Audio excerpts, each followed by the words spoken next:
వీళ్ళు నన్ను ఇట్లా కొడుతుడు డెలివరీ నేను మీటింగ్ రాంగ్ అడ్రస్ ఇచ్చినందుకు నన్ను అమ్మన బూతు మాట్లాడి టూ అని ముఖం మీద ఉంచి ఈ క్యాండిడేట్ నా మీదకి వేసేసుకొని వేసేసుకొని గుట్టం వస్తుండు.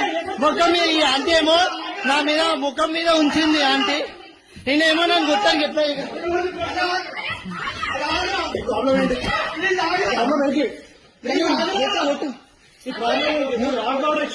రాంగ్ ఆర్డర్ ఇచ్చినాను. నేను సారీ చెప్పినా. నువ్వు నన్ను గొట్టానికి ఎట్లా వచ్చినావు? నువ్వు నన్ను గొట్టానికి ఎట్లా వస్తావు? నేను సారీ అన్నా నా తప్పైంది, నా సారీ అంటే టూ ఆంటీ నా ముఖం మీద ఉంచింది. డెలివరీ బోర్డు మీద ఆంటీ ముఖం మీద నేనేమో గొట్టానికి వస్తుంది. అందరికీ నమస్కారం అండి. నా పేరు అఖిల్ దుద్యమారి. నిన్న మధ్యాహ్నం నుంచి ఒక వీడియో సర్క్యులేట్ అవుతుంది కొండాపూర్ జోన్లో. ఒక డెలివరీ అబ్బాయి రమేష్ అఖిల్ అనే ఒక అబ్బాయి మా ఎదురుగా ఉన్న ఒక ఫ్లాట్లో, చేలం రెసిడెన్సీ అనే ఫ్లాట్లో 201లో ఇవ్వాల్సిన పార్సల్ అరుణ రెసిడెన్సీ 201లో ఇచ్చాడు. అక్కడ డెలివరీ అడ్రస్ మీద వెరీ వెరీ క్లియర్గా రాసింది ఏంటంటే ఆపోజిట్ టు అరుణ రెసిడెన్సీ 201. నేను కావాలంటే మీకు ఆ లింక్ ఆ ఫోటో కూడా నేను మీకు పెడతాను. సో అది క్లియర్గా ఉంది. సో మా ఇంట్లో మధ్యాహ్నం పూట ఏంటంటే ఎవరో ఇంట్లో నలుగురిలో ఎవరో ఒకరు ఆర్డర్ చేశారని చెప్పి మా నాన్న ఆ అబ్బాయి వచ్చి కొట్టగానే, డోర్ కొట్టగానే 201 అరుణ రెసిడెన్సీ అనగానే మా నాన్న తీసుకున్నారు. ఇది మన ఇంట్లోనే పెట్టారా అని మా నాన్న అడిగే లోపే మా నాన్న చేతిలో పెట్టేసి ఆ అబ్బాయి వెళ్ళిపోయాడు.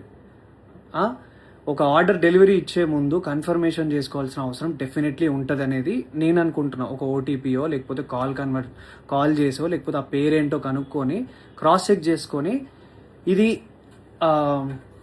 కరెక్ట్ డెలివరీయా కాదా అని ఇచ్చుకొని వెళ్ళిపోవాలి.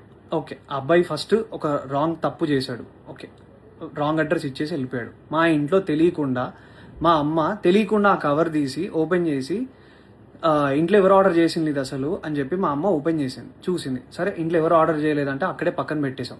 20 నిమిషాల తర్వాత వచ్చాడు. ఆ అబ్బాయి కోసమే ఇవ్వడానికి అది పెట్టినాం. ఆ అబ్బాయి మా ఇంటికి అడిగినప్పుడు నేను ఆ అబ్బాయిని యాజ్ ఎ జనరల్ సిటిజన్గా, ఒక రెస్పాన్సిబుల్ సిటిజన్గా నేను అడిగిన క్వశ్చన్, బ్రదర్ మీరు అసలు క్రాస్ చెక్ చేసుకున్నారా అడ్రస్ అని అడిగితే ఆ అబ్బాయి చెప్పిన విధానం ఏంటంటే, లేదు నేను చూసుకోలే ఇచ్చేస్తా. ఆ అబ్బాయి తాగేసి ఉండి మాట్లాడుతున్న పదాలు అవి. అవును, లేదు చూసుకోలేదు ఇచ్చేసిన, నేను ఏంది ఇప్పుడు, ఏమవుతుంది ఇప్పుడు, అది ఇది అని మాట్లాడాను. అట్లా కాదు భయ్య, నువ్వు మంచిగా మాట్లాడు అని మాట్లాడుతుంటే మా మమ్మీ అటు నుంచి వస్తుంటే ఇది కొంచెం ఓపెన్ అయింది ఏమనుకోకటి తీసుకోండి అని ఇస్తుంటే వాడు ఏంది ఫ్రీగా వస్తే తీసుకుంటారా, ఏందే ఫ్రీగా వస్తే తీసుకుంటారా అని ఇట్లాంటి మాటలు మాట్లాడినాడు. యాజ్ ఎ కొడుగ్గా నా ఫ్యామిలీని రక్షించుకోవాల్సిన బాధ్యత నాకు ఉంది. ఒక రెస్పాన్సిబుల్ పర్సన్గా మా అమ్మనో లేకపోతే మీ అమ్మల్ని ఎవరైనా ఏదన్నా కూడా ఎవరు ఊరుకోరు కదండి. ఎవరి మీదకి నాకేమైనా పిచ్చా? ఆ అబ్బాయితోని నేను గొడవ పడితే నాకేమన్నా వస్తుందా? పోనీ నా కెరియర్కి ఏమైనా హెల్ప్ అవుతుందా? లేకపోతే ఆ అబ్బాయిని నేను హ్యూమిలియేట్ చేసి మాట్లాడితే నాకేం వస్తుంది? నేను ఒకప్పుడు డెలివరీ జాబ్లలో పని చేసుకుంటా ఎదిగి ఈరోజు హీరోగా అయినా ఉన్నాయి. నాకు ఎవ్వరి మీద కావాలని నెగిటివిటీ చేసి ఆ అబ్బాయిని హ్యూమిలియేట్ చేయాల్సిన అవసరం నాకు లేదు. నా సినిమాలో నేను సెల్ఫ్ రెస్పెక్ట్ గురించే చూపించిన. అట్లాంటిది ఒక అబ్బాయి సెల్ఫ్ రెస్పెక్ట్ చేయాలని నేను ఎందుకు అనుకుంటా? ఆ అబ్బాయి మాట్లాడిన విధానం తప్పు. ఆ అబ్బాయి తాగేసి వచ్చి ఆ ఆర్డర్ ఎక్కడో ఇవ్వాల్సింది ఇక్కడ ఇచ్చిండు. అండ్ ఇదే ఇష్యూ ఏంటంటే, ఇంకో విషయం ఏంటంటే, మా ఎదురుంగి ఇంట్లో చేలం రెసిడెన్సీలో ఇంట్లో ఉన్న 201 వాళ్ళు ఏంటంటే ఆపోజిట్ టు అరుణ రెసిడెన్సీ అని పెట్టారు. వాళ్ళ వల్ల ఇది 10th టైం. ఒకసారి కాండమ్ ప్యాకెట్స్ వచ్చినాయి, ఒకసారి సిగరెట్ ప్యాకెట్లు వచ్చినాయి. మీ మమ్మీ మీరు ఫ్యామిలీ ఉన్న వాళ్ళకి సిగరెట్ ప్యాకెట్లు, కాండమ్ ప్యాకెట్లు వస్తే మీరు తీసుకోగలుగుతారా? అంటే రాంగ్ అడ్రస్సే డెఫినెట్లీ, బట్ స్టిల్ అది ఎంత ఎంబరేజింగ్ ఉంటుంది అనేది మీకు అర్థమవుతుందా? నా మీద అందరు సోషల్ మీడియాలో నిజం ఏంటో, నా సైడ్ నుంచి ఉన్న స్టోరీ ఏంటో తెలుసుకోకుండా అందరు నా మీద నెగిటివ్ కామెంట్స్ కొడుతున్నారు. నీకు అంత బలిసిందా, ఇది చేసినా అది చేసినా, మా పేరెంట్స్ని నన్ను అందరినీ ఇష్టం వచ్చినట్టు తిట్టి మాట్లాడుతున్నారు కదా బ్రదర్. నేను అదే అడుగుతున్నా, ఒకవేళ మీ ఇంట్లో వాళ్ళ మీదకి నెగిటివ్గా మాట్లాడితే మీరు దాన్ని ఎందుకు చేసినావు, నువ్వు చేసింది తప్పు కదా, నువ్వు రాంగ్ ఆర్డర్ ఇచ్చినావు కదా అని చెప్పి నేను ఆ అబ్బాయిని అడగడానికి వెళ్ళిన. ఆ అబ్బాయి ఆ ఆర్డర్ ఆ అబ్బాయికి ఇచ్చేసినాక కూడా మెట్లు దిగుతూ నా ఫోన్ తీసి నువ్వు హీరో కదా నేను వైరల్ చేస్తా నాకు తెలుసు నువ్వు అది ఇదని మాట్లాడినాడు. చెప్పండి, నేను యాజ్ అన్ నేను రెస్పాన్సిబుల్గా ఉండి వద్దు నీ ఆర్డర్ నీకు ఇచ్చేసినాక నువ్వు కిందికి వెళ్ళిపో అని మర్యాదగా ఆ అబ్బాయిని వెళ్ళిపో అని చెప్పి నేను అక్కడి నుంచి పంపిస్తుంటే ఆ అబ్బాయి వీడియో తీసి ఫోన్ తీసిండు. మా అమ్మ నాన్న వాళ్ళు తానికి తినే వాళ్ళు భయపడ్డారు. అరే ఏం చేస్తున్నాడు ఇప్పుడిప్పుడే మా మనోడు ఇట్లా వస్తున్నాడు, ఈ అబ్బాయి ఏంది ఇట్లా మాట్లాడుతున్నాడు అని చెప్పి వాళ్ళు టెన్షన్ పడినారు. మీరు చెప్పండి, మీరు ఈ సిచ్యువేషన్ ఉంటే మీరేం చేస్తారు మీరు చెప్పండి. నేనైతే రెస్పాన్సిబుల్గా ఉన్నా. నా మీద జరిగిన ఈ అలిగేషన్ దాని గురించి నేను పోలీస్ వాళ్ళ దగ్గరికి వెళ్ళి మాట్లాడి ఫిర్యాదు చేయడం జరిగింది. సో నేను ఆర్ మా అమ్మ మా నాన్న ఏదైనా తప్పు చేసి ఉంటే definitely we will be sorry for that. నేను కావాలని ఏం వాళ్ళ మీదకి వెళ్ళలేదు. ఆ అబ్బాయి మా అమ్మ మీదకి తప్పుడుగా మాట్లాడిండు, తప్పుడు మాట వదిలిండు, అది కూడా కొంచెం తాగిన మత్తులో ఉన్నాడు. ఆయన ఏ బిల్డింగ్లో ఇవ్వాలో ఏది ఇవ్వకుండా చూసి ఇచ్చిన విధానం బట్టి నేను ఏం మాట్లాడుతున్నావురా నువ్వు, జాగ్రత్తగా మాట్లాడు, నోరు దగ్గర పెట్టుకొని మాట్లాడు అని చెప్పి నేను వాడిని అడ్రస్ చేసిన. వాడిని కొట్టడానికి నేను వెళ్ళలేదు. మీరు చూసిన ఆ వీడియోలో కూడా మా నాన్న నన్ను ఆపడానికి ట్రై చేస్తున్నాడు. దేనికి ఆపడానికి ట్రై చేస్తున్నాడు అంటే వాడు వీడియో తీస్తున్నాడు, వద్దు నాన్న అక్కడికి వెళ్ళకు, నీకేమైనా అయితే ప్రాబ్లం అవుతుందని చెప్పి మా నాన్న చెప్తున్నాడు. నేనేమో మా అమ్మ నాన్న, ఇప్పుడు మనం ఎంత కష్టపడ్డా కానీ ఏమి ఇస్తాం, మన అమ్మ నాన్నకు రెస్పెక్ట్ ఇస్తాం.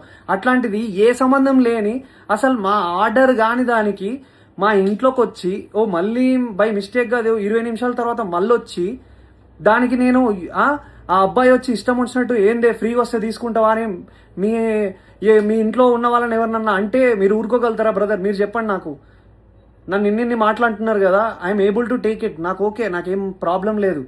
తప్పు నాదైతే నేను తలొంచుకొని అబ్బాయికి సారీ చెప్పడానికి నాకు ఏ ప్రాబ్లం లేదు. కానీ ఒక డెలివరీ బాయ్ ఆ అబ్బాయి ఇన్స్టాగ్రామ్ ఓపెన్ చేసి చూడండి, హుక్కా బాటిళ్లతోని ఒక బైక్కి సంబంధించిన నెంబర్ ప్లేట్ లేకుండా, కార్కి సంబంధించిన నెంబర్ ప్లేట్లు లేకుండా ఉన్నారు. అలాంటివి ఫోటోలన్నీ పెట్టుకొని, హుక్కా ఫోటోలు పెట్టుకొని ఇవన్నీ చేస్తున్న అబ్బాయి, ఒక డెలివరీ అబ్బాయి చాలా ఇన్నోసెంట్ అని మాట్లాడుతున్నారు కదా.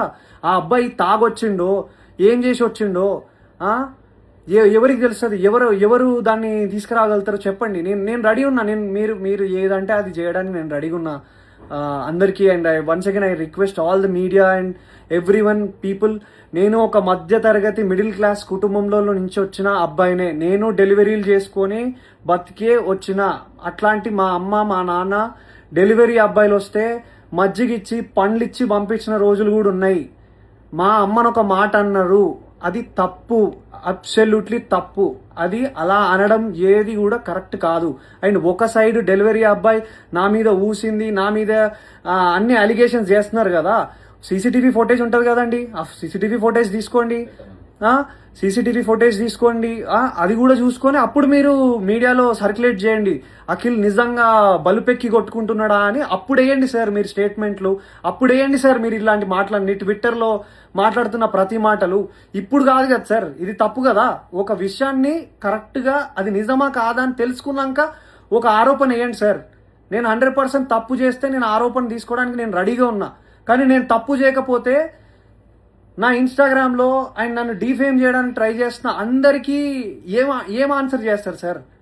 ఏం ఆన్సర్ చేస్తారు? ట్విట్టర్లో ఉన్న వాళ్ళైనా ఆ పేజెస్లో నుంచి ఒక స్టోరీ, ఒక డెలివరీ అబ్బాయిని ఊరికే సరదాగా నాకేం అవసరం సార్? ఒక హీరోగా ఉండి నాకేం అవసరం? ఒకసారి ఆ డెలివరీ అబ్బాయి జోలికి వెళ్తే నాకేమొస్తుంది సార్? ఆ అబ్బాయి ఏమనకుండా అంటే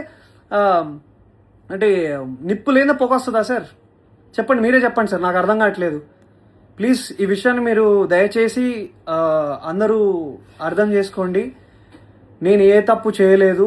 నేను అక్కడ జనరల్గా రియాక్ట్ అయ్యాను. మా అమ్మ మీదకి మాట్లాడితే, మా ఫ్యామిలీ మీదకి మాట్లాడితే నేను రియాక్ట్ అయ్యాను.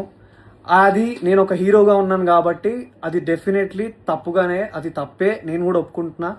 అలా అంత అగ్రెసివ్గా రియాక్ట్ అవ్వాల్సిన అవసరం లేదేమో. కామ్గా ఉండి వెళ్ళి స్టేషన్లోకి వెళ్ళి చెప్పాల్సిందేమో.